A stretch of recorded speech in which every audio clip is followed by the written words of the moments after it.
중동 최대 전시회인 아이덱스 2023이 이번 주 아랍에미리트에서 열렸습니다. 첨단 기술을 앞세운 국내 대표 방산 기업들이 대거 참가하면서 지난해와 같은 수주 실적을 이어갈 수 있을지 관심이 모이고 있습니다. 방산인사이드 송민아 기자와 자세히 살펴보겠습니다. 송 기자, 이번 전시회가 세계 3대 전시회라고 하더군요. 중동 방위 산업이 그 정도로 큰 시장인 겁니까? 네, 그렇습니다. 지난달에 이제 윤석열 대통령도 이 아랍에미리트를 방문했을 당시에 이 방위산업 협력을 좀 논의를 하면서 어떻게 보면 이제 중동 국가로의 그런 방산 수출 기대감을 보다 더 키웠던 그런 적이 있었는데요. 아직 뭐 이렇다 할 수주 소식은 뭐 없지만 이 상당수의 해외군 그 고위 관계자들이 국내 기업 전시 부스를 찾았다고 합니다. 그만큼 수주 기대감은 조금 더 키우고 있는 그런 대목이다라고 볼 수가 있는 건데요. 네. 오늘까지 닷새 동안 열린 이 아이덱스 이 전시회는 지난 1999년 막을 올린 이후에 경년으로 열리고 있습니다. 2년 전에는 코로나19가 좀 심해지면서 규모가 좀 줄었다가 다시 예년 모습을 되찾았습니다. 올해는 전 세계 59개 나라에서 900여 개 방산업체가 참가했고요. 우리나라도 한국항공우주산업 카이와 또 한화 방산계열, 그리고 LI진엑스원과 현대로템 등 29개 기업이 참가하면서 네. 중동 최대 방산 전시회의 핵심 참가국으로 발돋움을 했습니다. 주최 측은 이 기간 동안에 70여 개 나라에서 13만여 명이 행사장을 찾은 것으로 집계했습니다. 중동에서 아주 핵심적인 기업들이 또 다 우리 K 방산하면 떠오르는 이름으로 채워져 있다는 게 상당히 고무적입니다. 아무래도 현지 상황에 맞는 무기 체계들이 수출 품목에 오를 가능성이 높아 보이는 전시회 같은데 이번에 주목할 만한 무기 체계가 또 소개됐다고요? 네, 중동에서 좀 주목받은 그런 방산 품목은 바로 이 지대공 미사일과 또 이런 미사일과 같은 그런 유도 무기 체계였습니다. 네. 지난해 이 해외 수주 행진의 그 물꼬를 튼 것이 바로 이 지난해 1월 아랍에미리트와 4조 7천억 원 규모의 천궁2 엠셈이라고도 부르는데요. 이 계약이었다는 거 잘 아실 겁니다. 네. 전체 계약 가운데 2조 6천억 원은 미사일을 만드는 LI진엑스원이, 그리고 나머지 2조 1천억 원은 하나 시스템과 하나 에어로스페이스의 몫이었습니다.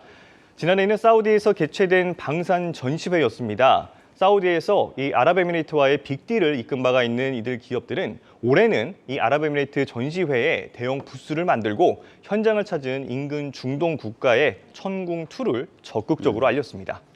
천궁2가 구체적으로 어느 정도 성능을 가진 미사일인지 설명이 필요할 것 같습니다. 사우디아라비아, 아랍에미리트를 비롯해서 이 중동 국가들로부터 상당히 관심을 계속해서 받고 있는 상황인데 다른 나라 무기들, 다른 무기들하고 어느 정도 차이를 보이고 있는 겁니까? 네, 뭐 제가 직접 설명을 좀 드리는 것보다 먼저 영상을 통해서 한번 보는 게 좋을 것 같습니다. 네.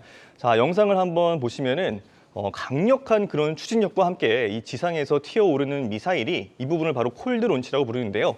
공중에서 각도를 다잡고요. 빠른 속도로 목표물을 향해서 날아갑니다. 그러더니 정확하게 목표물을 명중을 하죠. 천궁2라는 이름에서 알 수가 있듯이 이 천궁의 단점을 보완해서 만든 업그레이드 버전의 그런 중거리 지대공 미사일이다라고 보면은 이해가 조금 더 쉬울 것 같습니다. 네. LI진엑스원과 이 국방과학연구원 등이 개발한 이 기존의 천궁은 비행체를 공중에서 요격을 할 수 있는 그런 능력만 갖췄다라고 한다면은 보다 더 정교한 그런 추적 기술이 좀 적용된 천궁2는 비행체뿐만 아니라 항적을 그리면서 날아오는 그런 탄도미사일도 공중에서 무력화할 수 있다라는 특징이 있습니다. 한마디로 더 정교한 방어가 가능해진 셈인 거죠. 현재 이 중동은 예멘 내전 장기화로 인해서 이 후티 반군과 대치하는 상황, 그리고 이 아랍에미레이트의 인접국인 사우디와 이란 등의 그런 지정학적, 종교적 긴장 상황이 지속되고 있어서 이 사막 지형에서 효율적인 그런 지대공 미사일에 상당한 관심을 보이고 있습니다. 아무래도 현지의 어떤 지정학적인 그런 측면을 고려한 특성이 이 무기에 다 갖춰져 있다 보니까 중동 국가들의 관심이 있는 것 같습니다. 하지만 이제 무기 수출이다 보니까 우리 정부가 나서서 어느 정도 해결을 해줘야 수출이 이어질 수도 있는 거잖아요. 이 부분에 대해서는 국방부나 정부는 어떻게 지금 대응하고 있습니까? 네, 그렇지 않아도 국방부에서 이제 이종석 국방부 장관이 직접 현장을 찾았습니다. 네. 이종석 국방부 장관은 전시회 기간 동안 아랍에미레이트를 방문해서 천궁2를 운영하는 이 현지 군부대를 직접 찾았습니다.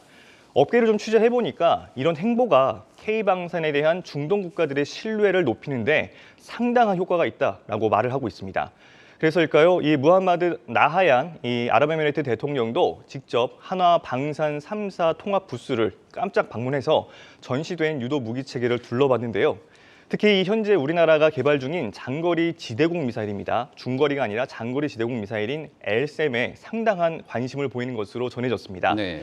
이 LSAM 역시 영상으로 좀 보시면은 어떻게 보면 좀 발사 방식이 MSAM, 그러니까 이 천궁2와 좀 유사한 부분이 있습니다. 상당히 닮았네요. 그렇습니다. 그래서 천궁2와 큰 차이를 잘 모르실 수도 있는데요. 한국형 사드라고 불리는 이 LSAM은 국가형과 또 LRG X1이 미사일을 개발하고 또 하나 시스템에서 레이더 기술을 개발하고 있습니다. 고고도인 50에서 60km의 물체를 요격하기 위해서 개발하고 있는데요. 업계를 조금 더 취재를 해본 결과 이 무기체계도 조만간 개발을 마무리하고 실전 배치가 예상되고 있습니다.